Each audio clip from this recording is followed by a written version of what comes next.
समान अध्ययन से संबंधित जो बराबर एग्जाम में पूछ लिए जाते हैं महत्वपूर्ण प्रश्नों के साथ हम लोग वाक्यात्मक रूप से इसे समझने का भी प्रयास करेंगे। पहला प्रश्न है कि वह एकमात्र देश कौन सा है जिसके डाक टिकट पर उस देश का नाम नहीं लिखा होता है। उस देश का नाम नहीं लिखा होता है, नाम नहीं लिखा होता है। तो वह देश है यूके यानी यूनाइटेड किंगडम, और यूनाइटेड किंगडम जो है वह यूरोपीय देश है। प्रश्न है कि ग्रीन हाउस गैसों की अवधारणा, ग्रीन हाउस गैसों की अवधारणा किसकी थी? तो जोसेफ फ्यूरियर की। फ्रांसीसी गणितज्ञ था जोसेफ फ्यूरियर ने 1827 ईस्वी में सर्वप्रथम यह कहा था कि वायुमंडल के गैस पृथ्वी के तापमान में वृद्धि ला सकते हैं। फ्यूरियर ने ही ग्रीन हाउस गैसों की अवधारणा दी और इसके पश्चात वर्ष 1896 में स्वांत अरहेनियस ने ग्रीन हाउस गैस सिद्धांत की मात्रा को निर्धारित कर ग्रीन हाउस गैस प्रभाव की अवधारणा दी। प्रश्न है कि भोपाल गैस त्रासदी 1984 किससे संबंधित था, यानी किस गैस से संबंधित था? तो वह मिथाइल आइसोसिनाइट। भोपाल गैस में 3 दिसंबर 1984 को एक भयानक औद्योगिक दुर्घटना हुआ जिसे भोपाल गैस त्रासदी के नाम से जाना जाता है, और भोपाल स्थित यूनियन कार्बाइड नामक कंपनी के कारखाने में मिथाइल आइसोसाइनाइट नामक जहरीली गैस का रिसाव हुआ जिससे लगभग 15,000 से अधिक लोगों की जान चली गई। बहुत सारे लोग अंधापन के शिकार हुए। प्रश्न है कि भारत में अल्पसंख्यक अधिकार दिवस कब मनाया जाता है? तो वह 18 दिसंबर को मनाया जाता है।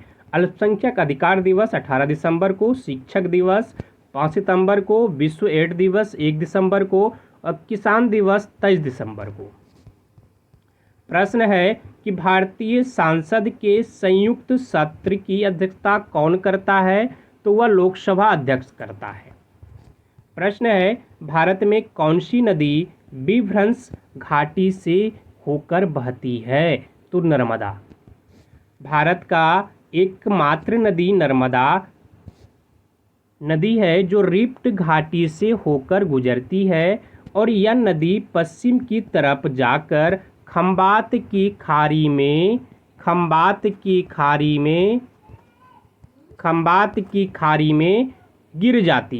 गिरती है। नर्मदा नदी भारत में विंध्याचल और सतपुरा पर्वत श्रेणियों की पूर्वी संधि स्थल पर मध्य प्रदेश के अमरकंटक नामक स्थान से निकलती है। प्रश्न है कि स्वतंत्रता की पूर्व संध्या पर किस आंदोलन ने सबसे बड़ा कृषक छापामार युद्ध देखा? तो वह तेलंगाना आंदोलन में। No full stop in India पुस्तक के लेखक कौन है? तो मार्क टली। कौन सा पादप रंजक रक्त एवं सुदूर रक्त प्रकाश के क्षेत्र में अवशोषित हो जाता है? तो फाइटोक्रोम।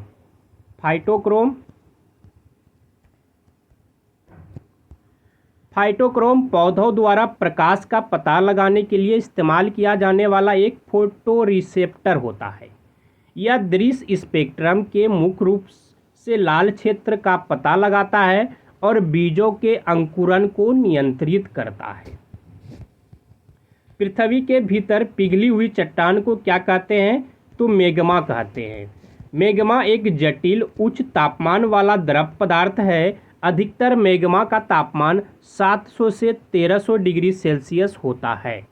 मैग्मा पिघला हुआ, अर्ध पिघला हुआ, वाष्पशील और ठोस का मिश्रण है ताकि पृथ्वी की सतह से नीचे पाया जाता है, जो कि पृथ्वी की सतह से नीचे पाया जाता है। प्रश्न है कौन सा व्यक्ति इटली के एकीकरण से संबंधित था? तो वह मेजनी, कैवूर और गैरिबाल्डी तीनों था। प्रश्न है एशिया तथा उत्तरी अमेरिका किसके द्वारा पृथक होते हैं? तो बेरिंग जलडमरू के द्वारा। प्रकाशानुवर्ती संचलन किसके द्वारा नियंत्रित किया जाता है? तो वह ऑक्सिन के द्वारा।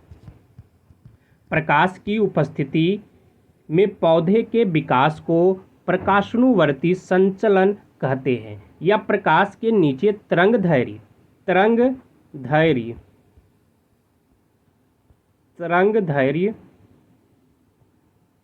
या तरंगदैर्घ्य के प्रति एक प्रकार की प्रतिक्रिया होती है जो ऑक्सीजन के पुनर्वितरण के कारण होती है। प्रश्न है कि लंबे घास वाली प्रेयरी वनस्पति के नीचे पैदा होने वाली मृदा को क्या कहते हैं? तो इसे क्या कहा जाता है? चार्नोजेम मृदा। बुलर झील किसकी क्रिया के कारण बनी है? तो वह विवर्तन क्रिया के द्वारा बनी है। बृहत्तर यानी ग्रेटर हिमालय का दूसरा नाम क्या है? तो वह हिमाद्री है। क्लोरोफिल में क्या पाया जाता है? तो मैग्नीशियम पाया जाता है। क्लोरोफिल अणु में एक मैग्नीशियम आयन शामिल होता है। ग्रीन पौधे प्रकाश संश्लेषण के लिए क्लोरोफिल पर निर्भर होते हैं, जबकि क्लोरोफिल उत्पादन के लिए मैग्नीशियम आवश्यक है। धन्यवाद आप सभी को। जय हिंद। वीडियो अच्छा लगे तो लाइक कर दीजिएगा। जो लोग अभी तक हमारे चैनल को सब्सक्राइब नहीं किए हैं कृपया सब्सक्राइब कर लीजिए आप।